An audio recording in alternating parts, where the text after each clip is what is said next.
좋은 아침입니다. 창세기 19장 15절에서 22절 말씀 보도록 하겠습니다. 15절 동틀 때에 천사가 롯을 재촉하여 이르되 일어나 여기 있는 내 아내와 두 딸을 이끌어내라. 이 성의 죄악 중에 함께 멸망할까 하노라. 16절 그러나 롯이 지체하매 그 사람들이 롯의 손과 그 아내의 손과 두 딸의 손을 잡아 인도하여 성 밖에 두니 여호와께서 그에게 자비를 더하심이었더라. 자, 이제 동틀 때가 다가오자, 이제 심판의 순간이 다가오자 천사가 롯에게 재촉을 하게 됩니다. 일어나라. 아내 두 딸과 함께 이 성에서 이렇게 나가라. 지금 이제 심판이 임할 것이고 너희들이 여기 있다가는 함께 멸망할 수밖에 없다, 이렇게 이야기했는데요. 놀라운 것은 이때 롯이 지체하고 있다는 것입니다. 얼마나 미적거렸길래 결국은 하나님께서 롯에게 자비를 베풀기 위해서 천사들이 그 롯 아내 두 손에 손을 잡아서 성 밖으로 그냥 강권해서 나가야지만 나갈 수 있는 상황이 되었다는 것입니다. 여러분, 사실 그 베드로 후서에 보면 롯에 대해서 소돔 사람들의 음란한 행실을 보고 들음으로 날마다 마음이 상하는 의인이었다라고 표현하고 있습니다. 우리가 앞에서 본 바대로 나그네를 대접하는 의인으로서의 경건한 습관도 가지고 있었던 사람입니다. 그렇지만 하나님의 천사가 지금 심판을 명하고 있는데도 이렇게 머뭇거리고 있었던 태도는 왜일까요? 왜냐고 하면 그 하나님을 믿지만 실상 그가 소중하게 여기는 모든 것들이 지금 그 소돔 땅 안에 있기 때문에 그렇습니다. 사탄은요, 지금도 우리에게 하나님 믿는 것에 대해서는 그냥 놔두지만 이 세상에 대한 애착과 제약을 이제 놓는 데 대해서는 계속 지체하게 하고 미련을 가지게 합니다. 정말 계속 이것에 대해서 지체하고 미련을 놓지 못한다고 하면 세상과 함께 불탈 수밖에 없음을 꼭 기억해야 하는 것입니다. 여러분, 정말 하나님의 특별한 은총이 없었으면 롯이 어떻게 되었을까요? 근데 롯에게 이와 같은 긍휼이 임했던 이유는요, 사실은 아브라함이 지금 그를 위해서 중보하고 있기 때문이었음을 우리가 오늘 본문에 이어지는 내용에서도 보게 됩니다. 많은 사람들이 지체케하는 사탄의 작전에 넘어져서 결국은 멸망하고 있습니다. 사탄은 하나님의 말씀에 순종하는 것을 미루는 것을 좋아하게 하고, 하나님은 하나님의 말씀에 즉각적으로 순종하는 것을 기뻐하십니다. 빨리 주는 것은 두 배로 주는 것입니다. 하나님께 즉각적으로 순종하고 나아가는 지혜로운 자 되기를 축복합니다. 17절입니다. 그 사람들이 그들을 밖으로 이끌어낸 후에 이르되 도망하여 생명을 보존하라. 돌아보거나 들에 머물지 말고 산으로 도망하여 멸망함을 면하라. 18절 롯이 그들에게 이르되 내 주여 그리 마옵소서. 19절 주의 종이 주께 은혜를 입었고 주께서 큰 인자를 내게 베푸사 내 생명을 구원하시오나 내가 도망하여 산에까지 갈 수 없나이다. 두렵건대 재앙을 만나 죽을까 하나이다. 20절 보소서 저 성읍은 도망하기에 가깝고 작기도 하오니 나를 그곳으로 도망하게 하소서. 이는 작은 성읍이 아니니까 내 생명이 보존되리이다.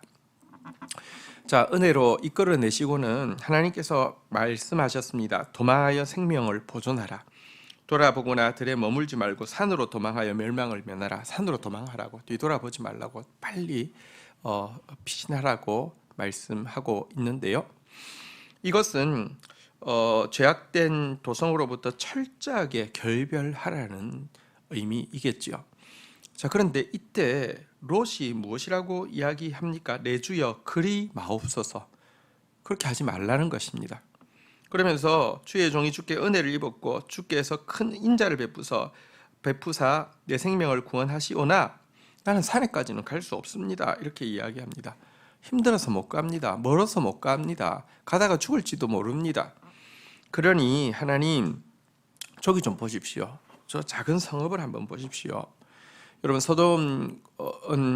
소돔과 고모라 대표적으로 이야기하지만 사실은 그 외에도 한 그 5개 합쳐서 5개 정도의 성읍을 같이 뭉쳐서 소돔 고모라고 이야기하는데요. 그 중에 한 성읍인 조그만한 소아를 가르치면서 저거 좀 보십시오. 가깝기도 하고 작기도 하니 내가 저기에 도망가게 해주십시오. 저 성읍 작은 성읍 아닙니까? 내가 여기서 생명을 보존할 수 있겠습니다. 이렇게 이야기를 하고 있습니다. 이 말은 무슨 뜻이냐고 하면 저 성은 작으니 죄도 작을 것이고 하나님 이왕 자비를 베푸시는 김에 조금만 자비를 베푸시면 저 정도는 보존해도 되지 않겠습니까? 제가 저기 가서 사는 게 좋겠습니다. 이렇게 이야기합니다. 그러면 사실 교만이 무엇이냐고 하면 하나님보다 더 똑똑한 것이거든요. 스스로 똑똑하다고 착각하는 것이거든요. 주여 그리 마옵소서 하면서 자기가 솔루션을 제시합니다. 저 정도면은 뭐 굳이 심판할 이유가 어디 있습니까? 제가 잘 살아갈 수 있습니다. 너무 급격한 변화는 충격적입니다. 그냥 저 정도에서 제가 잘 살 수 있으니까 그렇게 좀 하시죠. 이렇게 이야기를 하고 있습니다. 하나님보다 더 지혜로워져 있는 것, 이것이 사실은 교만일 뿐 아니라 어리석은 것입니다. 하나님이 가장 지혜로우시고요. 하나님이 가장 사랑이 많으십니다. 하나님 말씀대로 하는 것이 살 길입니다. 이렇게 갔다가 도리어 이 잠시의 방문이 나중에 보면 얼마나 큰 파괴적인 결과를 낳는지도 보게 될 것입니다. 자, 21절 그가 그에게 이르되 내가 이 일에도 내 소원을 들었은즉 내가 말하는 그 성읍을 멸하지 아니하리니 22절 그리로 속히 도망하라.